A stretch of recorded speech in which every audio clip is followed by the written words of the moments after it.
É o WW voltando do intervalo, dando boa noite agora aos novos participantes da nossa roda. Temos o grande prazer, que é a distinção de saber que o comandante Carlos Lima, ele é comandante do submarino Ticuna, da Marinha do Brasil, encontrou disposição de participar da nossa roda e, evidentemente, Lorival Santana, o nosso analista internacional. O comandante Carlos Lima se dispôs a ajudar a gente a entender tudo que está em jogo quando se trata de uma nave naquelas profundidades. Primeiro vamos aos fatos hoje, que são muito tristes. As buscas pelo submersível, ele implodiu no fundo do Atlântico Norte, matou os seus 5 ocupantes. A Marinha dos Estados Unidos disse agora à noite que já no domingo, um sistema secreto americano para detectar a possibilidade de submarinos inimigos na área, já havia detectado um ruído que hoje se sabe consistente com uma implosão, exatamente ali onde foram encontrados por um aparelho remoto de busca os restos do Titã, desse submersível no qual foram todos eles vitimados, os tripulantes. Agora falta esclarecer, segundo a Marinha Americana, qual foi a sequência de eventos que acabou terminando nessa catástrofe. A ideia, como todo mundo sabe, era levar turistas para ver de perto os destroços do Titanic. Vamos aos detalhes primeiro da reportagem da nossa correspondente em Nova York, Mariana Giangiacomo. O que era uma operação de busca e resgate do submersível e seus ocupantes virou uma busca pelos restos mortais dos 5 passageiros. Segundo a Guarda Costeira Americana, os destroços do Titã foram encontrados a 500 metros da proa do Titanic por uma espécie de robô submarino operado remotamente e que captura imagens do fundo do mar. As primeiras evidências indicam uma implosão catastrófica que matou todos a bordo do submersível. Foram achados 5 grandes pedaços do Titã, incluindo a parte da frente e o casco. Ainda não há informações sobre o que causou a implosão. Agora, especialistas e autoridades tentam traçar uma linha do tempo dos acontecimentos. Nos 4 dias de buscas foram usados aviões e navios dos Estados Unidos e do Canadá. Nesta semana, sonares de aviões chegaram a detectar sons de batidas, mas a análise dos ruídos foi inconclusiva. E, segundo as autoridades, não há conexão dos barulhos com os destroços do submarino. A procura pelo veículo começou no último domingo, quando o Titã perdeu a comunicação com o barco-mãe na superfície após pouco mais de 1 hora e 45 minutos de mergulho. O passeio até os destroços do Titanic, a quase 4.000 metros de profundidade, começou de manhã e poderia ir até o fim da tarde. A OceanGate, empresa responsável pela expedição, cobra cerca de R$1.200.000 por passageiro para o passeio até o Titanic. A expedição começa em St. John's, no Canadá, com uma viagem de barco de quase 700 quilômetros até o local onde estão os restos do navio, que afundou em 1912. Todos a bordo do Titã sabiam que o submersível não contava com qualquer certificação e que a viagem poderia resultar em trauma emocional, ferimentos ou morte. Em nota, a empresa disse que todos a bordo eram verdadeiros exploradores que compartilhavam o mesmo espírito aventureiro. Comandante Carlos Lima, você é responsável por um navio importante, o submarino Ticuna. Sabemos aqui, o Lorival e eu somos muito interessados no assunto, porém leigos, né? Sabemos, evidentemente, que um submarino de guerra como o seu não vai àquelas profundidades. Mas gostaríamos de entender que tipo de material que é adequado para, digamos, para se construir barcos que desçam a essas profundidades. Seria essa talvez a explicação da catástrofe? O uso de materiais compósitos não adequados para essa pressão e essa profundidade? Boa noite a todos, boa noite ao público. Primeiramente, gostaria de me solidarizar com as vítimas desse evento. Nós, como submarinistas, acompanhamos sempre muito apreensivos os desdobramentos de uma situação como essa. Bom, em relação à sua pergunta, Sr. William Vac, os projetos submarinos militares, eles são desenvolvimentos históricos, certo? Sempre com muita pesquisa científica e depois testes no mar. Então, um submarino militar, por exemplo, ele possui aços que podem resistir a grandes profundidades, ocorrem testes diversos em diferentes profundidades, inclusive submetendo esse aço não somente a diferentes profundidades, mas também a diferentes velocidades, para verificar sua resistência à operação em imersão. Comandante Carlos, vou fazer uma pergunta pessoal com um bom intuito. Você entraria naquele submersível? Com certeza não entraria. Nós estamos acostumados a operar o submarino militar. Sabemos que todos que operam o submarino na Marinha do Brasil são voluntários, passam por um treinamento intensivo.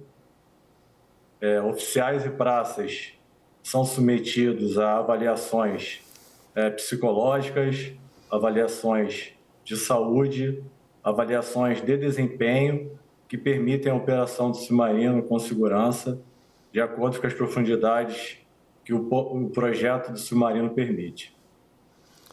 Agora, a gente viu essa divulgação hoje, por parte da Marinha Americana, de um sistema secreto que ouve todos os barulhos no fundo do mar. Possivelmente, a gente sabe por filmes antigos já que eles estão ali preocupados, se isso aí é a sua especialidade, né? Se submarinos hostis, evidentemente, não estão ali próximos da costa americana. Quer dizer que a Marinha Americana já sabia desde o primeiro momento o que tinha acontecido? Bom, eu não poderia afirmar tal fato, mas realmente os Estados Unidos possuem capacidade de monitorar suas águas litorâneas, assim como a Marinha do Brasil sempre busca também monitorar as atividades de embarcações nas nossas águas jurisdicionais. Não há informações conclusivas sobre todo o acompanhamento desse evento. Certamente as investigações mostrarão maiores detalhes no futuro. Lorival, a gente viu uma grande exposição de todos os artefatos criados desde o meio da Guerra Fria na operação de busca e salvamento não foi possível. Uhum. Eu queria colocar alguns aspectos para o comandante comentar.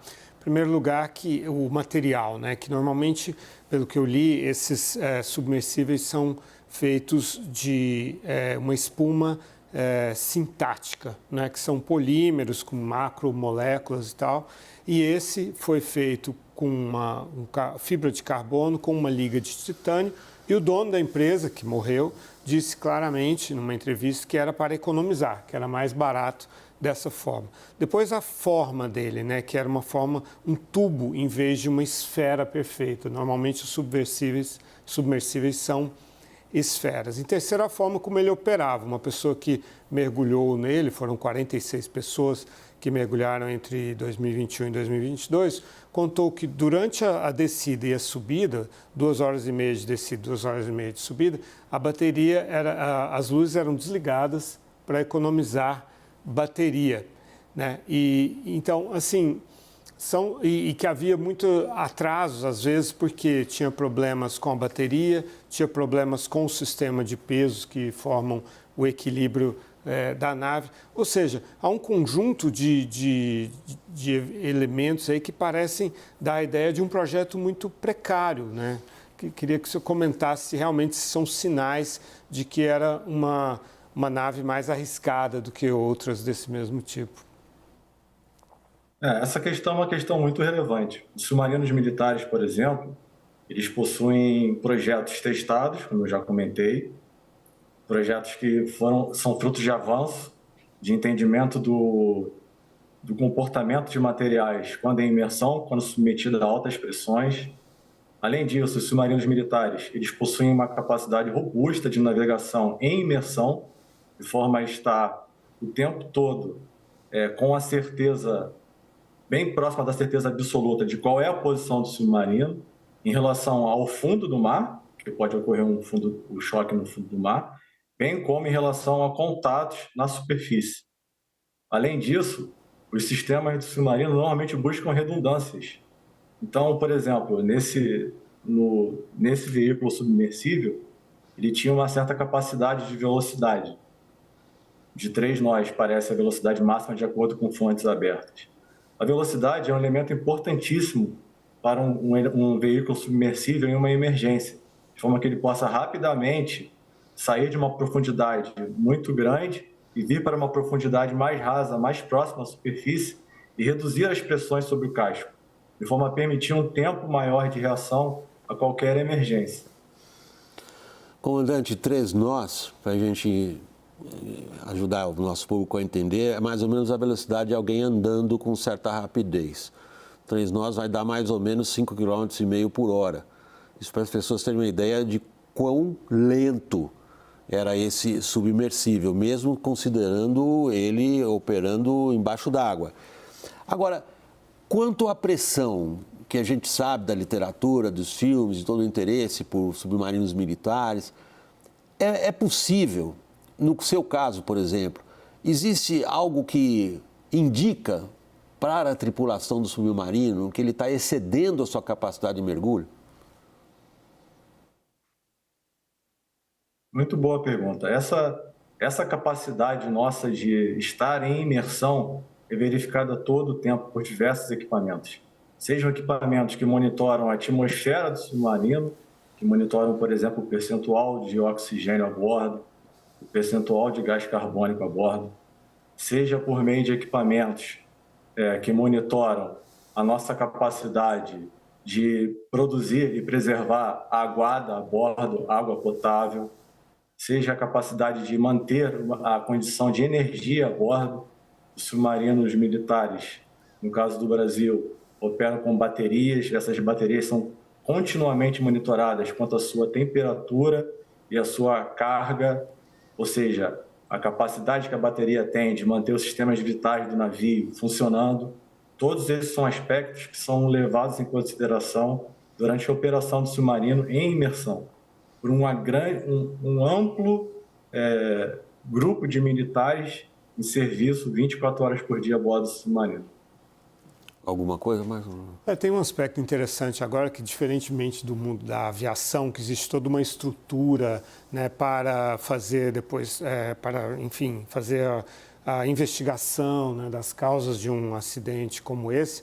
Pelo menos nos Estados Unidos não existe essa estrutura para o campo marítimo. Não existem verbas, por exemplo, para coletar esse material, fazer essa análise, porque é uma área totalmente privada. Então, precisaria de indústrias, de empresas privadas se interessarem por financiar isso. Como que seria no caso do Brasil, se um acidente desse ocorre?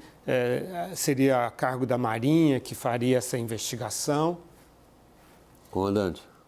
Muito bem. No caso de acidentes submarinos, existe uma associação internacional chamada ISMERLO, do qual o Brasil faz parte ativamente. Ocorrem conferências anualmente sobre marinhas que empregam submarinos, de forma que as marinhas, cada uma conheça a sua capacidade e possa apoiar uma a outra em eventos dessa natureza. Essa é uma maneira de garantir uma resposta rápida a eventos e sinistros com meios mergulhados, como ocorreu nesse caso. Pode parecer um tempo longo, entre o dia 18 e o dia 22, mas tudo indica que grande aparato de comunicação, comando e controle, meios autônomos que permitem o mergulho a grande profundidade foram utilizados nesse evento e permitiram, de certa forma, uma conclusão relativamente rápida e uma identificação do que ocorreu até o momento.